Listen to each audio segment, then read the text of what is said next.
It's not about you. Raising kids is not about you. It's about the development of the kids. Now, sometimes that means uncomfortable stuff like discipline. I mean, the easiest thing to do would be to kind of ignore the thing and paper it over. The best thing to do for the kid, not about you, but for the kid, is to consistently emphasize the limits of reward and punish, as the case may be, the behaviors that you're trying to encourage or discourage. It's about patience. It's about the kid.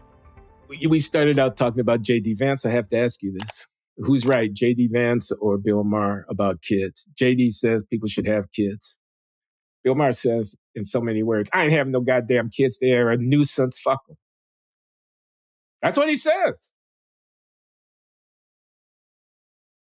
There are wonderful things about having children, seeing flashes of yourself being passed on, the unconditional love, those two things in particular. You have this person who will always be more than a friend, especially as they get older. However, I do believe the idea that it is the norm for the adult to raise more people should be eliminated, because a lot of people really aren't very well suited for it. And I would have to say, and I have to do this carefully, because I've noticed that, frankly, especially with a lot of Black audience members, you have to be very careful how you talk about your parents if you're a Black person. You don't want to seem like you're not grateful. You don't want to understand.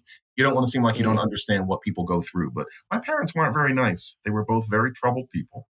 And honestly, materially, they were very good with me and my sister, but emotionally, neither one of those people should have had kids. My sister and I are lucky we turned out functional, honestly. And so that's a lesson to me. Both of them should not have had children. They would have been happier, and they would have left, they wouldn't have made their own children so unhappy. So I think I'm with Mar on that. I love my girls to pieces. I'm glad that I did it. But I can completely understand somebody not wanting to, or only half wanting to. And I don't think they should. And we've got enough people anyway. So I would have to say, I don't know how Maher said it, but I get where he's coming from. Oh, he says it often. I mean, he goes out of his way to make it known to the audience that he can't stand kids, people's brats around him and stuff like that. And, there are people like that. He's a dedicated bachelor, and he doesn't have time for kids. Get your kids away from me. And I respect his right to do it. I just don't know that it's good for society if that attitude were too widely adopted, because the next generation does have to be produced. Now, speaking of my late wife, Linda, I learned something from her early in our sojourn as parents. And it has served me well, which is, it's not about you. Raising kids is not about you.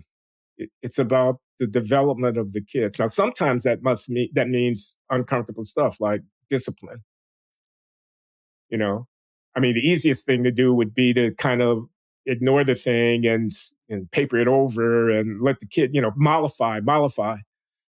But the best thing to do for the kid, not about you, but for the kid, is to consistently apply, emphasize the limits of reward and punish, as the case may be, the behaviors that you're trying to encourage or discourage.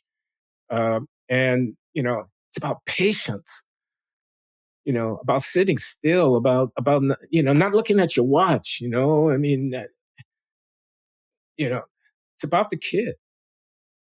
And I don't know, I find something uplifting about living a life in a way in which you build in structurally the idea that it's not just about you, that this is for something larger than yourself, your family. I think that there's value in that way of looking at things. There is. Yeah, there's a selflessness.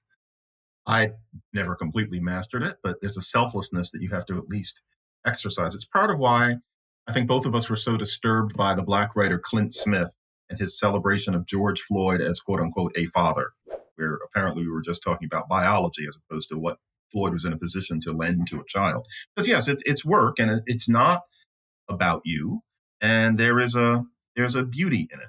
You have to always remember that they're feeling the way you did when you were a kid, and the way it wasn't so much about your parents. One of the oddest experiences I actually have, which lets me know that I must be at least halfway getting it right, is that if I'm out and about, frankly, and I'm not bragging, this has just been my life for a long time. Frankly, it's good. I get recognized a lot on the street, like about once a day, usually. And if I'm with my kids and somebody recognizes me, it feels weird, because when I'm with them, I'm thinking, this is them. We're at the farmer's market because I want them to be at the farmer's market. We're at the Jewish bungalow colony because they so much enjoy it up here. It's fine with me, but for them, it's paradise. Then, you're walking along at Walmart or something like that. You were great on Mar, or I read you. It's weird when it becomes about me. I always kind of look at them and I think suddenly they're subordinate and somebody's paying attention to me as me, whereas I thought I was dadding. And the last thing I'm thinking about is that I was on TV. It's just, yeah, it's not supposed to be about you. And I'm not saying that I hate people bothering me when I'm with my kids, but it's just weird. I kind of always point to them because I wasn't thinking about me. Yeah, that's a lot of what it is. And you learn to enjoy that almost. You're in their heads. Yeah, it's a lot of people who don't have kids, I think, might reconsider if they could have that for a couple days. But then there are people like Mar and other people where they should just do what they do.